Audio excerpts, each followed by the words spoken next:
welcome to the new series of Drishti IAS. I am Pooja Devedi, and in this segment today we are going to analyze the new legislation with respect to the big tech in the European Union, the Digital Services Act.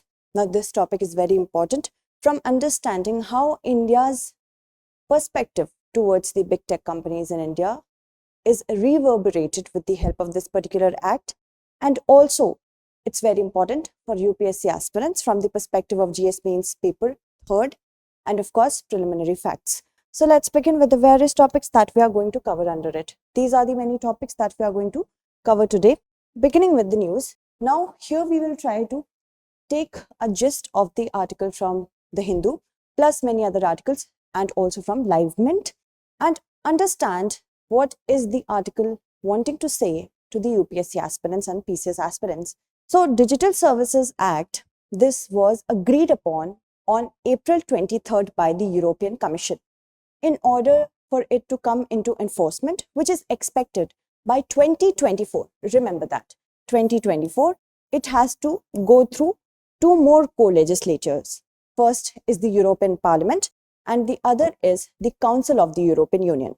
So European Commission, the European Parliament and the Council of the European Union, these three will work simultaneously in order to make this particular act come into force. So let's begin with the salient features of the act.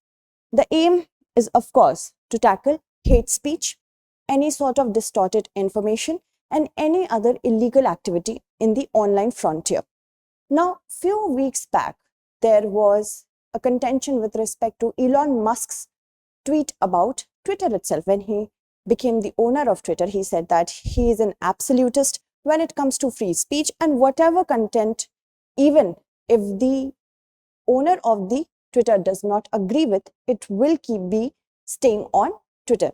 So that was something that was taken into cognizance by many countries and also the European Union. The timing of this particular act is amazing. The act makes technology companies more accountable, especially those companies which are very large in nature. And if they are not accountable, if they refuse to hold accountability to the content they are hosting on their platform, they can also run into fines worth billions of dollars. The responsibility of the tech companies has been enlarged, such as they have to limit the use of personal data if they want to provide any online marketing which is based on ethnicity, race, sexual orientation, gender, political clout, political narrative. Also, the provision of mechanism is there to help the users to flag any sort of illegal content on the platform. If there is any illegal content, I can flag that, and the companies have to cooperate with the very important flag tappers, or they are also known as the important trusted flaggers. And the online companies also have to set up procedures that can swiftly adapt to any crisis that pertains to public health and public security. If there is any crisis with respect to distorted information that is giving rise to violence and riots, that has to be tackled with a proper mechanism, and use newer safeguards for the protection of minors. So there are minors who are on the public platforms such as social media, such as Twitter, Facebook. So big tech companies have to make sure that they are not impacted in the wrong way. And empowerment for users is such. First is the flag tappers or the flaggers, and users can challenge content moderation decision and transparency measures, and also challenge how the algorithm of the social media works. If the algorithm is unfair to certain companies which have a huge lot of money for their content to come up more often, then it can also be challenged by the users. So it's a level playing field that the act wants to set.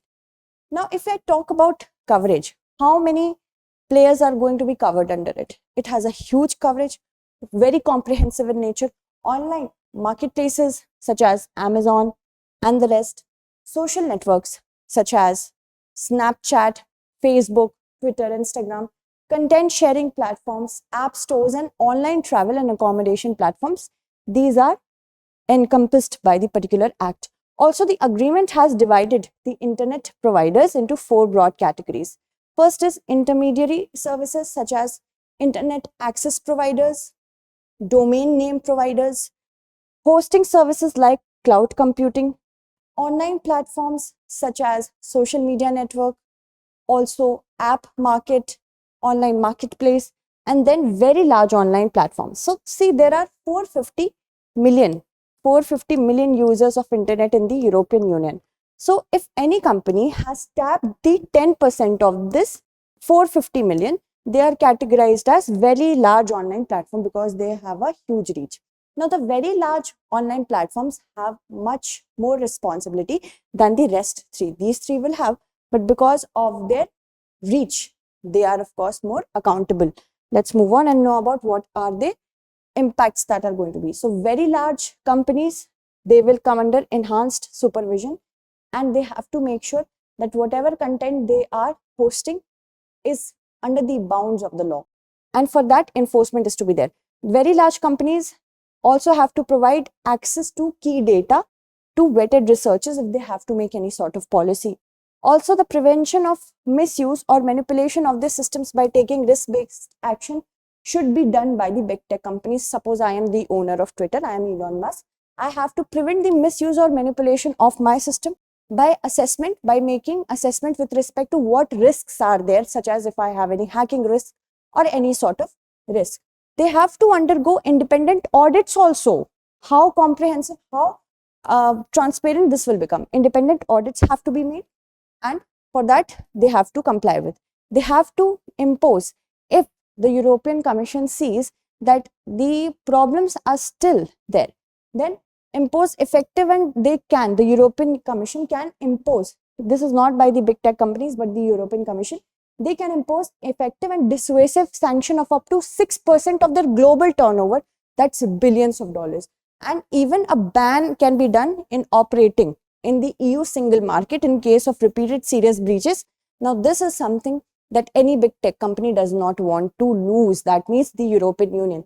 And a fair and open environment will be made, because many big tech such as Facebook, Twitter, these have been in existence, and they have been in existence because of their monopoly, their research and development, and now they have become gatekeepers. They do not want the new players to enter their field. And if there is any sort of digital colonization or digital monopoly, that will wreak havoc, because our world will work on data itself for the many years to come.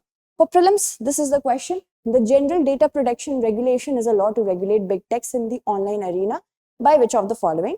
Japan, USA, China, European Union. So answer it correctly. Those of you who are going to answer it, I am taking your names. Okay. How does the act validate India's stand? India has been vociferous about its concerns with respect to big tech companies such as Google, Apple, Facebook. So some things there are incongruence with our own rules and European Union's Digital Services Act. What are these? Now, our rules are in the Information Technology Intermediary Guidelines and Digital Media Ethics Codes rules of 2021. Also, these are also known as IT rules. Now, under it, in 2021 itself, it became mandatory to appoint a grievance redressal officer. If there is any grievance, it should have an officer. They have to acknowledge users. Any user has a grievance, it should be acknowledged within 24 hours of the receipt of the complaint, and that should have a resolution in the next 15 days. Now again, accountability is there. And fairness of recommendation algorithms used by social media platform, this is something that is very similar to Digital Services Act. As I told you, algorithms play a huge role.